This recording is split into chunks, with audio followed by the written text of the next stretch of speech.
Good afternoon and welcome to my second live stream here on Legacy Politics. I hope everyone is doing well today. I feel pretty good today. Just wanted to get this live stream done. I just I didn't feel like editing a video. Sometimes you just kind of want to do a live stream, live reaction.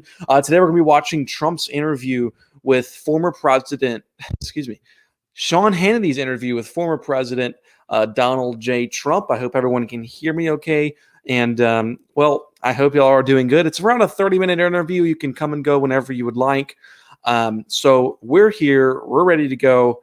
And let's do this. Let's go ahead and watch the interview, and I'll give you my live reactions. You can talk in the chat, your reactions, but we'll go ahead and get started.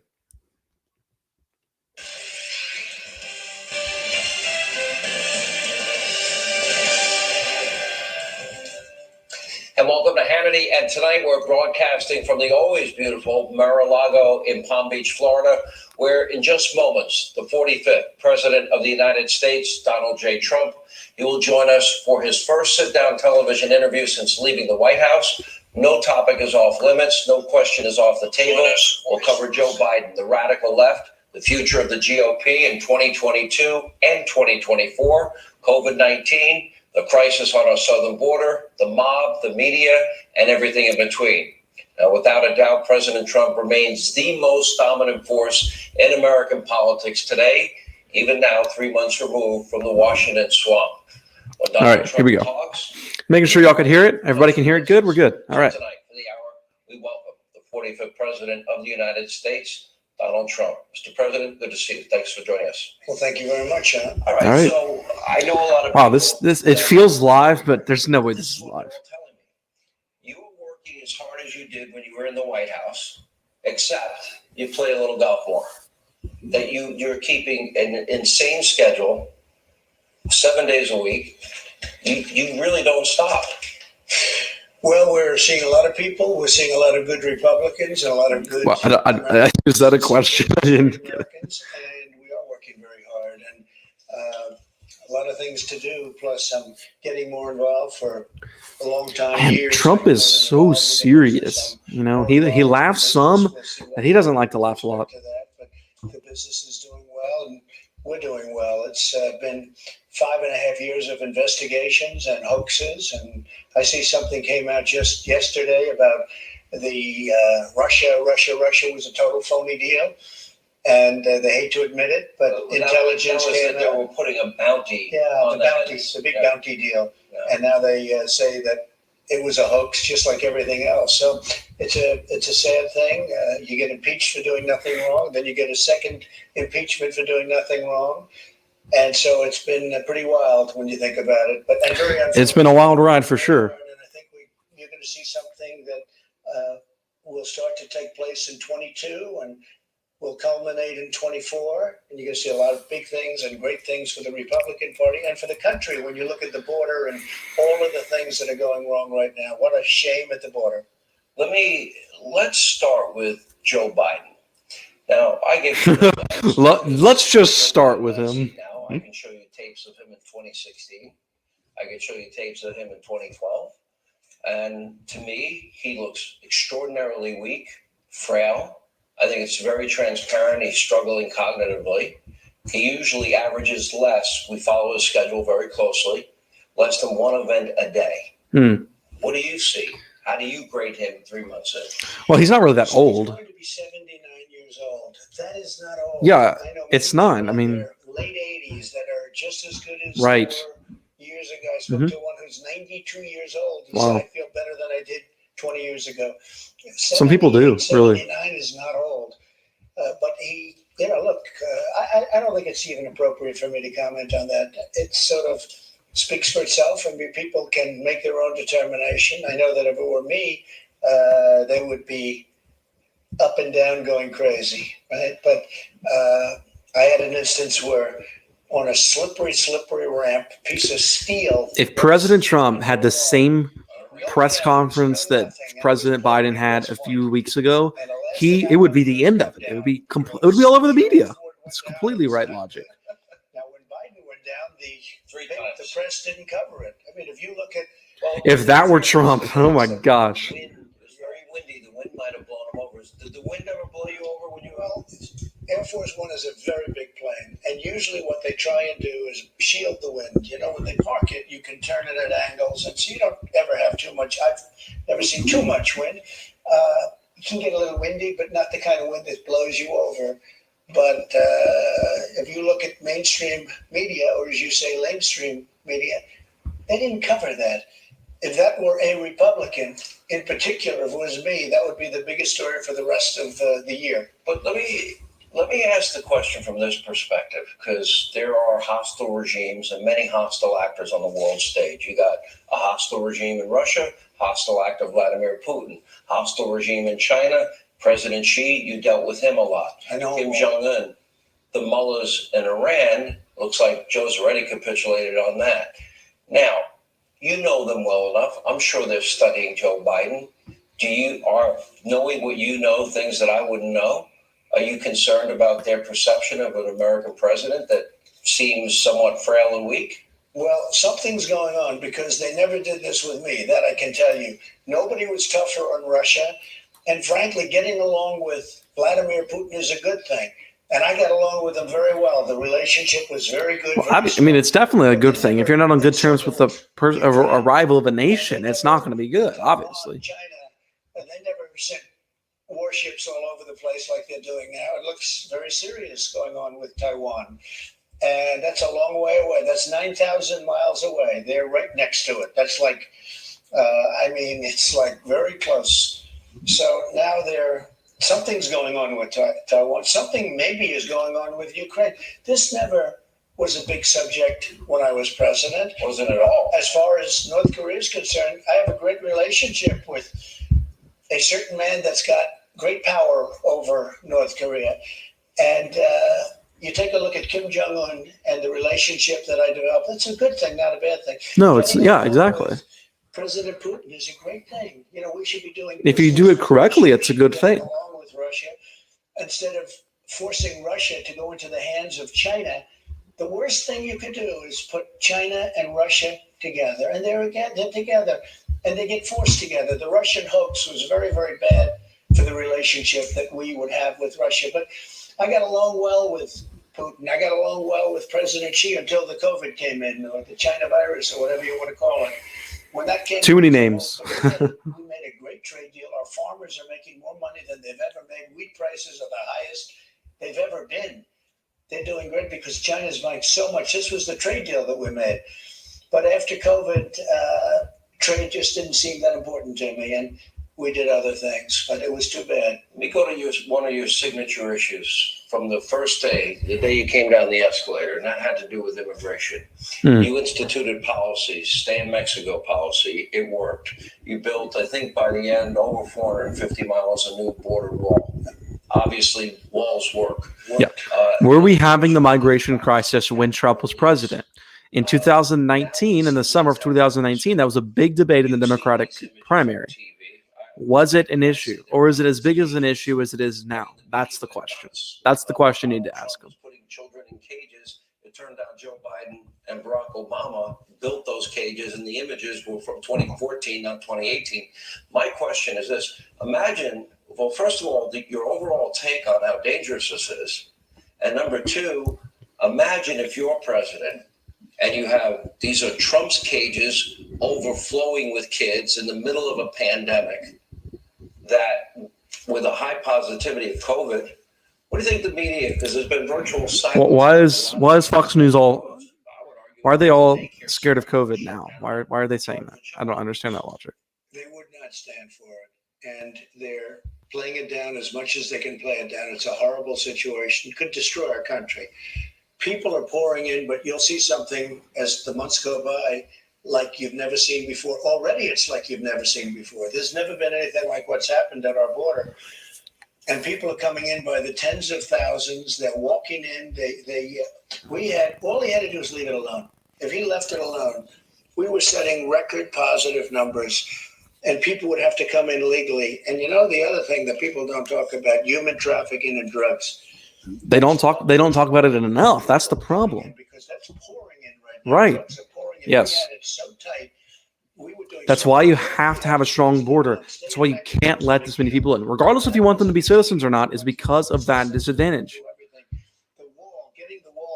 and the wall, we're up to almost 500 miles, and completing it was very easy. That was going to be just routine. It would have been done routinely. The contracts were already there. The materials there. It was going to be done very quickly. And we got delayed for 2.5 years because we were sued by Nancy Pelosi in Congress not to build the wall. I won the suits. We won all of the suits. We won everything. And then they don't finish the wall. The wall is imperative. All of the things that go with the wall, the technology that goes into the wall and with the wall is so imperative. We had it down to a number that nobody could believe. And then all of a sudden I hear this. Now here's something else, that I stopped money going to 3 countries. And then you have Mexico, where I have a great relationship with the president. He's actually a great guy, different philosophy, but a great guy. He put 28,000 free of charge, 28,000 soldiers on our border to stop people from coming in.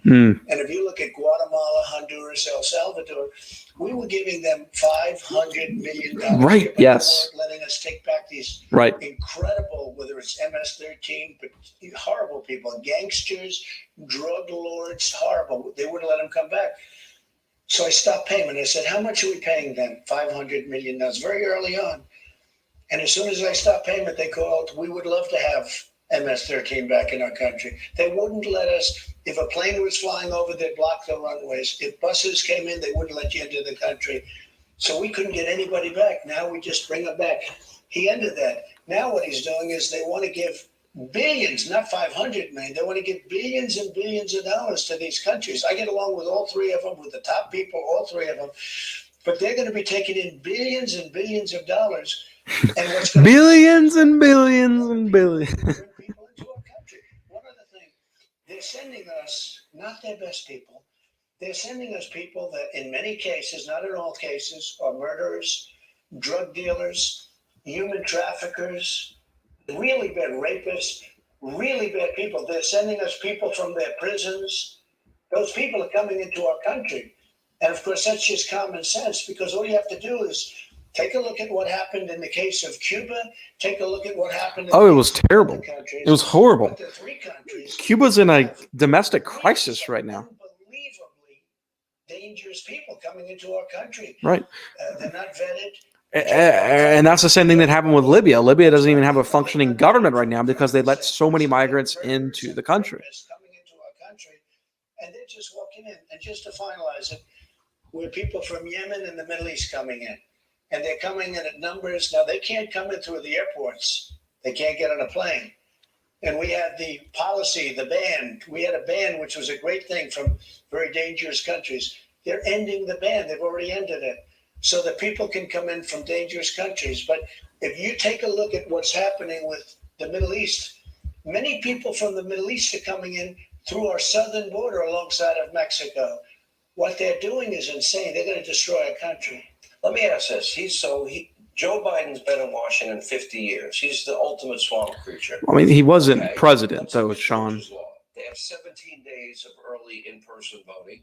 Every single county has a drop box. There are no drop boxes in Delaware. There's no early voting in Delaware. Both states require voter ID. So now he's saying to the people of Georgia, this is Jim Crow 2.0. And I'm listening to this, and I'm like, well, what did you ever do to make voting easier in your state? And the answer is he did nothing. And then he's using this incendiary racial language in the process. What's your reaction to that? My reaction This should be is interesting. The Georgia bill is far too weak. It needs what? What would you like? It's just, we have to have signature verification. They don't have it. Why don't they have signature verification? Right. You want matching. You want matching signatures. They have many things that they didn't put in. Look, what happened is the governor and others were afraid to be called racist. So they gave a very weak bill, and they called racist anyway. They had a much stronger bill a few weeks before this one came out. The governor, what he did is so sad. You had a much stronger bill in Georgia. Now, Texas has got a very strong but fair bill. But you have signature matching. So does Florida. Ohio. All of the states that we won. I don't know about Ohio. Were properly run. Look, Florida was properly run. Ohio was properly run. South Carolina was properly run. By the way, North Carolina, Democrat governor, we won that. You know, that's always very tough to win, and we won it very nicely. properly run. You happen to have a Democrat governor, in all fairness. How does a guy whose state has far more restrictive voting laws get 200 corporations, Hollywood stars, Major League Baseball? They all leave. And if you look at his history, actually, Marvel Studios is actually in he Georgia. partnered with a former Klansman to stop the integration of schools because he didn't want schools, his words, not mine, to become racial jungles. Now, imagine if Donald Trump had ever said that or partnered with a former Klansman. What would the reaction The Democrats play a far tougher game. Probably be impeached for a fourth time. The Democrats have horrible policy. No borders, defund the police, sanctuary cities. I mean, By the way, defund the police. thank goodness the Republicans defund. Well, now they don't want to give anything to the police. They're actually getting worse instead of better. And you look at the crime rates in these Democrat-run cities, they're going up by hundreds of. I don't know if you've seen what's going on in New York. I love New York. You see what's going on? I'm stupid. I still live there. You're smart. You moved here. You know, New York income tax state and city 15%. Yeah. On top of the new federal rates. All right, we got to take a break. Okay. All right, sit tight. Much more with President Trump right after this break as we continue. We're in Mar-a-Lago. We're in Palm Beach, Florida. Thanks for being with us. You know that the average adult has 5 to 20 pounds of Whoops. toxic poop in their What? body at any given moment. Cool. We don't care. Welcome to Hannity as we continue as we're broadcasting from Mar-a-Lago. That was pretty funny. Joined for the hour. President Donald Trump is with us. I want to go to this next question. I want to talk about the future. There is the Trump agenda, the Make America Great agenda. Right. I'll sum it up because I think this will define 2022 and 2024. Maybe in the governor's race, but probably not from the Constitution. House No race taxes, standpoint. less bureaucracy, constitutionalists on the bench. You want secure borders, legal immigration, energy independence. You believe in law and order, safety and security for every American. Simple stuff. School choice, Right. Free and fair trade, Right.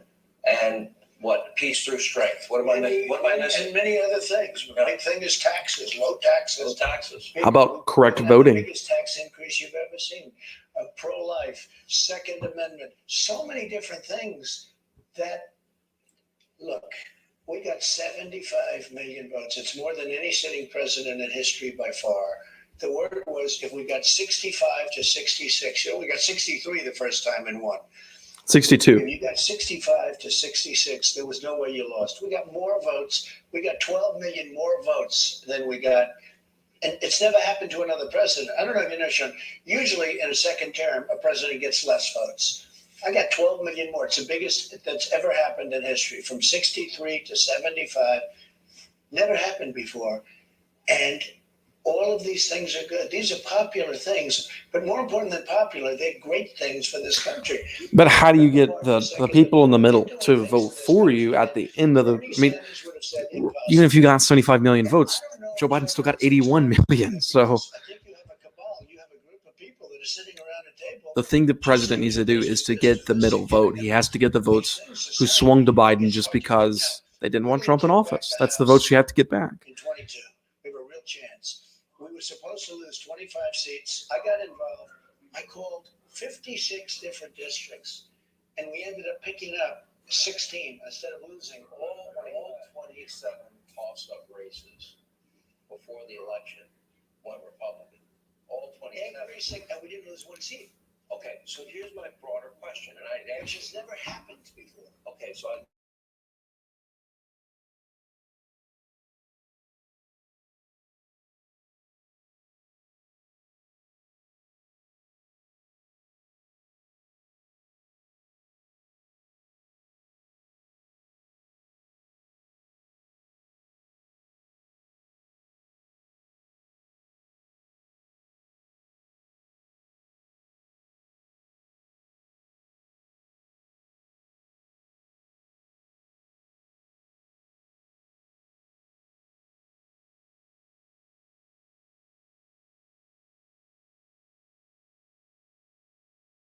I mean, she's a total. Sorry about that. We've done so much, not into it for her, but so much. If you look, Anwar in Alaska, the great highway that they've been looking to build for years. So many different things. A train going into Canada, ultimately the United States, a railroad. We've done so much for Alaska, much more than that. I would say never has anyone done so much. He needs to prohibit drilling in the NWR, though. Yeah, what I listed is the Cliff Notes version of what your agenda has been. Pretty simple. Okay, so now we've got elections coming up. You're right. It's the tiniest margin that they have in the House. Well, Nancy Pelosi almost lost her job over it. Right. She was Yep, supposed to she almost did. 30, 35, 40. She's up only a few seats right now. And that was because I called districts having thousands and thousands of people on the phone. And I was making calls, getting congressmen elected. I said to Kevin McCarthy, 3 things. Give me everyone that you think is going to lose. Give me everyone that you think is tied. And everyone's just going to win by a little bit. Also, give me all of your new people. In other words, the new ones coming in, many of whom are women. We almost took the House. All of them. It was close. And instead of losing 25 seats, I actually was pretty spot on my House I prediction. mean, that's an incredible thing. I tell you, a week before I called him and he said, I mean, I missed a few, obviously, but Well, we did that. I wasn't worried. And so you get into a district, you have 20,000 people on a call. You don't have to. This now gets down to that was your agenda.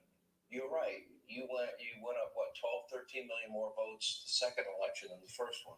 My question is Never happened before. well, but my question is the ideas. There's one other sidebar factor is that I think when I talk to people, they love the fact that Donald Trump fights. Okay, he makes promises, he keeps them, he fights for these principles I mentioned. repeats a lot of stuff. Now, the question is, for 2022, we have the House, but then you have, look at these states, Florida, North Carolina. All in huge governor elections. Wisconsin, Ohio, Arizona. These are the biggest bellwethers for what, and I would argue, probably a precursor or preview of coming attractions for 2024. My question is this: should this now be the Republican Party agenda?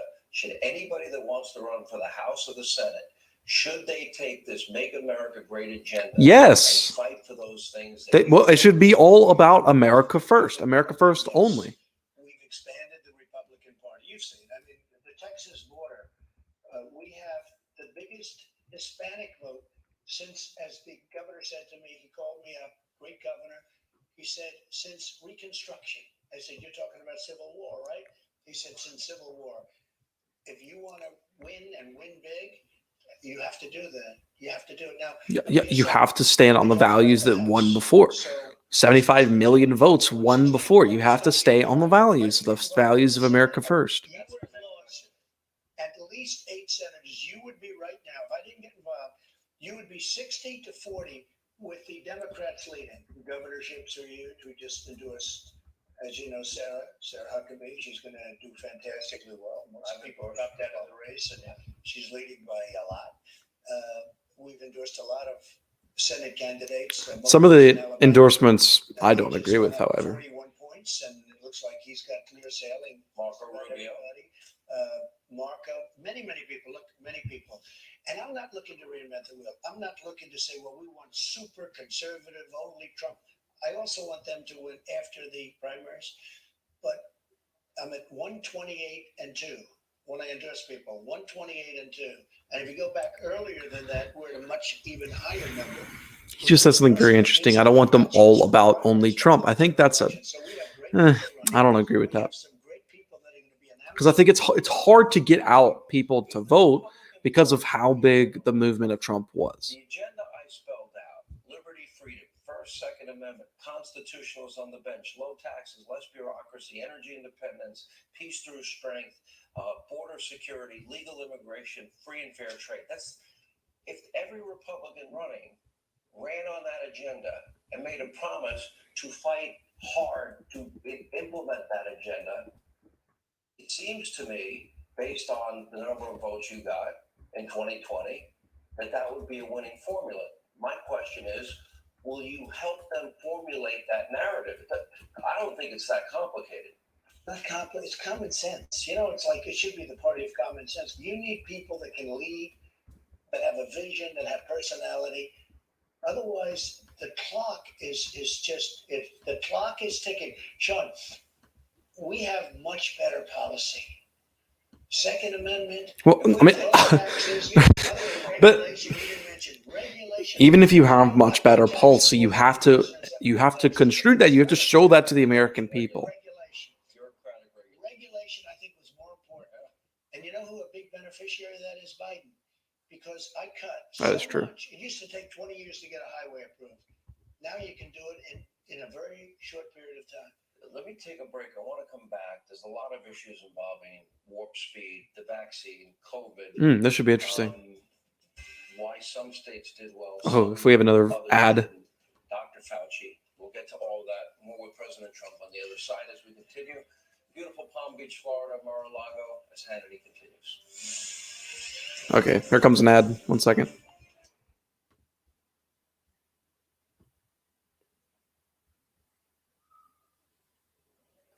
So, pretty good interview so far. I think, I wish we could get into some better questions. But overall, I mean, I like where Hannity's going, kind of asking Trump some basic questions. But all in all, pretty good interview, and it's good to hear from the best president ever. So let's keep listening. And I just want to shout out to, and forgive me if I'm mispronouncing your name, Czech Conqueror, for giving me some nice back and forth action on the comments. Keep going, and please subscribe if you haven't. And let's continue with the stream. Let's continue with the interview. President Donald Trump or Mar-a-Lago. Right, so Operation Warp Speed didn't get us one, but it got us 3 vaccines. We've been able, that's never happened before. 200 million doses now have gone out to Americans, vaccination. Right. Okay, that means a lot of lives are saved. You were criticized about the travel ban 10 days after the first case of COVID. About a year ago, Dr. Fauci was saying, masks don't work. Why are we still listening to Dr. Fauci? I want to please comment down below on why in the crap we're still listening to Dr. Fauci. Why is he still even a thing? COVID patients in nursing homes. Now in New York, you sent the Navy hospital ship, converted it for COVID, converted the Javits Center for COVID. You built the hospital, manned the hospital, provided all the ventilators, PPE, gloves, gowns, masks, ventilators that everybody needed. How about the ship? That's the ship that they said would never be able to be happening. And it was sent back to the If they would have used Javits Center, if they would have used this great, massive hospital ship, all the things that we did for them, you would have saved 16,000 lives, maybe more than that. Why did Operation Warp Speed work so well? What was it that you were financially backing up these pharmaceutical companies that they're not going to experience? No, it's because Trump knows how to get stuff done. He doesn't take no for an answer. Great job in getting gowns and masks and all of the different equipment that we were building, complex equipment, the most complex, getting it out to the States because the cupboards were bare in the States.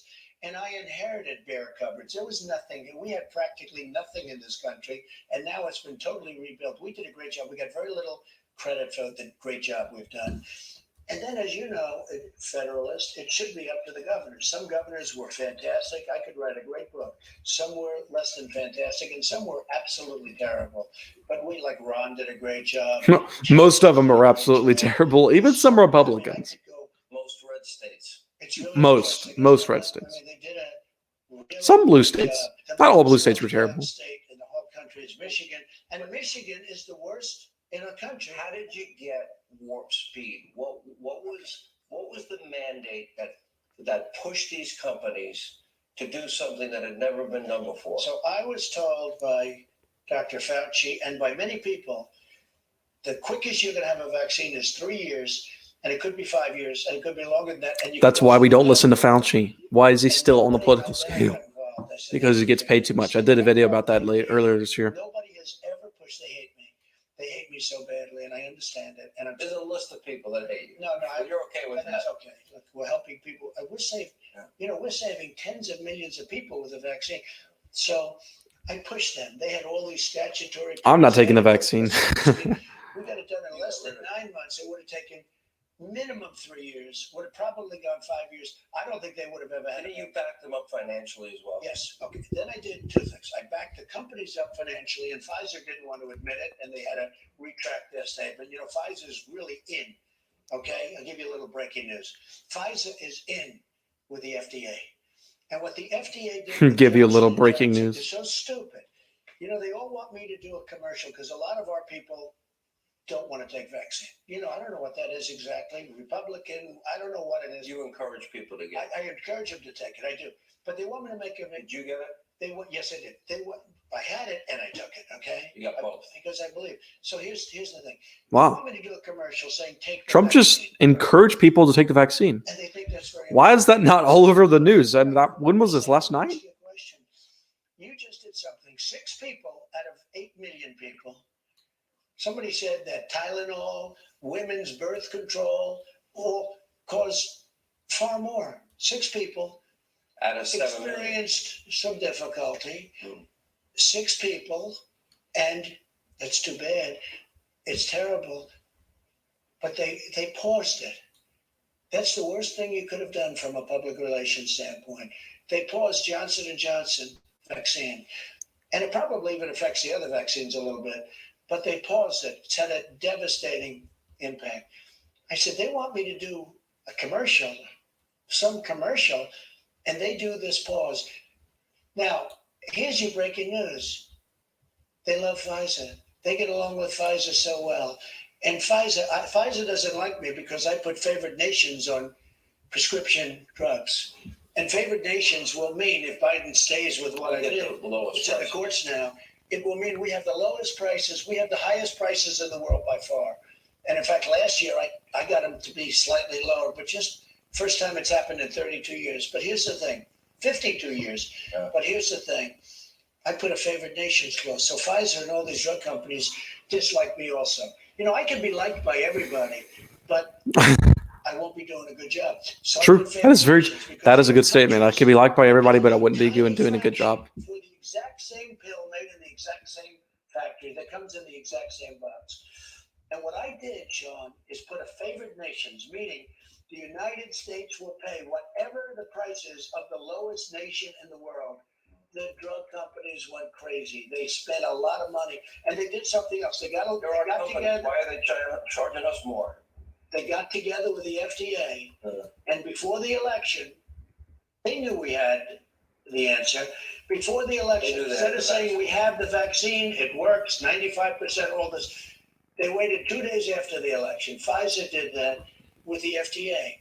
Now, the FDA, a lot of bureaucrats, but they've been there for a long time, and they'll be there for a long time. Mm-hmm. But they were very slow, and they've been very slow. So Pfizer got together, and I'll tell you something. I think it's very suspect is what they did with Johnson & Johnson, because the only people that are happy about that are Pfizer and Moderna. Well, I mean, it's all the M word, the money. I want to know what level of involvement you will have for the agenda for elections in 2022. And yeah, I'll ask you the question, what your plans might be for 2024, or with Donald Trump on the other side. Another ad. Oh, maybe not. He likes me. There's nothing wrong with that. I got along great with President Putin. I liked him. He liked me. That's a good thing, not a bad thing. They made up this phony hoax just recently. That was weird. Came out 2 days ago. I guess they didn't put the full interview on here. Russian. It was a big deal in the campaign. Yeah, but you know what it does? It keeps you away from these countries, from dealing economically. We could have made a lot of money. They have great natural resources. We could have made a lot of money and done well in jobs and everything else. Getting along with Russia is a good thing. Getting along with these countries is a good thing, not a bad thing. If I were going to bet, there's probably a lineup now. It sounds like you're running. It sounds like you haven't lost any engagement. You've been very generous with your time. Thank you very much. Mr. President, thank you. Thank you. All right. And thank all of you for taking the time. All right. I didn't. We'll close it out. Other side of Hannity. Straight ahead. I don't know why I did that, but I'm going to take this off, and it can just be us. Whoa. Okay. There we go. All right. Well, guys, that was a very interesting interview. I don't know why it cut off at the end there, but it did. So, oh well, if you want to go watch it, just go. Just search it on YouTube, just like I did, and watch the interview. It's pretty good. Thanks for tuning in. We just clocked under around 35 minutes. Thanks for tuning in. If you're new to the channel, please subscribe. Follow me on Twitter at Legacy Politics and on Instagram at Legacy Politics as well. Shout out to the 4 new subscribers we gained from doing this live stream. Thank you so much for subscribing, and have a wonderful rest of your day. Legacy Politics out.